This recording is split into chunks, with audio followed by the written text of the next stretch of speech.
ময়লার গাড়ি চাপায় শিক্ষার্থীর মৃত্যুর ঘটনায় আবারও আলোচনায় সিটি কর্পোরেশন। গত ৩ বছরে ঢাকার ২ সিটিতে ময়লাবাহী গাড়ির চাপায় প্রাণ গেছে অন্তত ১৩ জনের। চালকদের অনেকেরই নেই ভারী যানবাহন চালানোর লাইসেন্স।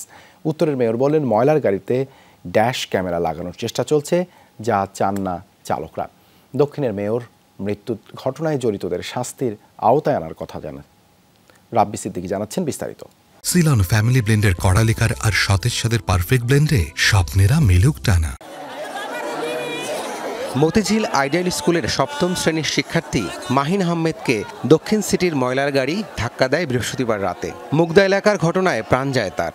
মূল ড্রাইভার নয়, মাহিনকে চাপা দেয়া গাড়িটি চালাচ্ছিলেন বদলি একজন। কর্পোরেশনের ময়লার গাড়ির ধাক্কায় ২০২১ সালের নভেম্বরে প্রাণ হারান নটরডেম কলেজের ছাত্র নাইম হাসান। তার মৃত্যুর পর নিরাপদ সড়কের দাবিতে রাজপথে নেমেছিলেন শিক্ষার্থীরা। আন্দোলনের পরিপ্রেক্ষিতে দিনের বেলায় ময়লাবাহী গাড়ি চালানো বন্ধ রাখার সিদ্ধান্ত নেয় কর্তৃপক্ষ, কিন্তু আসলে তা কার্যকর হয়নি। ৩ বছরে ২ সিটির ময়লাবাহী গাড়ির চাপায় প্রাণ হারিয়েছেন অন্তত ১৩ জন। আমাদের নির্ধারিত গাড়ি চালক সে নিজে গাড়ি না চালিয়ে সে আরেকজনকে ভাড়া দিয়ে গাড়ি চালিয়েছে। এটা অত্যন্ত অন্যায়। আমরা এর আগেও এরকম যেগুলো আমরা তদন্তে পেয়েছিলাম, আমরা সবাইকে কিন্তু কর্মচ্যুত করেছি, ছাঁটাই করেছি এবং কঠোর ব্যবস্থা নিয়েছি। অভিযোগ আছে কর্পোরেশনের ময়লাবাহী ভারী গাড়ি চালাচ্ছেন নিরাপত্তা প্রহরী, অফিস সহায়ক, মশক কর্মী ও পরিচ্ছন্নতা কর্মী। নিজেদের কাজ বাদ দিয়ে পরিবহন বিভাগের কর্মকর্তাদের ম্যানেজ করে তারা ভারী যানবাহন চালাচ্ছেন। অধিকাংশ চালকের ভারী যানবাহন চালানোর লাইসেন্স নাই, এমনটা জানেন উত্তরের মেয়র আতিকুল ইসলাম। বললেন, গাড়িতে ড্যাশ ক্যামেরা বসানো হলেও তা নষ্ট করেন চালকরা।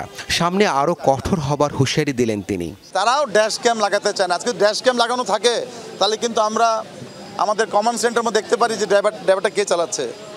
মানে এটা আমি কি বলবো, এটাকে একটা মানে চ্যালেঞ্জের মতো। তাদেরকে বলা হচ্ছে, তারা করছে, 2 দিন পরে তারা এটাকে সরাই ফেলছে, বাট আমরা কঠোর হচ্ছি। পরিবহন খাত নিয়ে যারা কাজ করেন তারা বলছেন, এরকম দুর্ঘটনার দায় এড়ানো যায় না। দোষীদের আইনের আওতায় এনে সাজা নিশ্চিত করা জরুরি। যে অভিযোগগুলি আছে দীর্ঘদিনের অভিযোগ, যে আমরা জানি যে সিটি কর্পোরেশনের চালক আছে অনেকেরই ভারী ড্রাইভিং লাইসেন্স নেই, ফিটনেস নেই, নিবন্ধন নেই। এমনকি এই যে ময়লার গাড়িগুলি আছে অনেক সময় তারা যারা চালক আছে তারা নিজেরা না চালিয়ে বহিরাগতর হাতে ছেড়ে দিচ্ছে। মশক কর্মী, পরিচ্ছন্ন কর্মী তারা স্টিয়ারিংয়ে বসে পড়ছে এবং নামকাওয়াস্তে স্টিয়ারিং ধরতে পারলেই তারা চালক বনে যাচ্ছে। তাদের কারোর কাছে কিন্তু আসলে ভারী ড্রাইভিং লাইসেন্স নেই।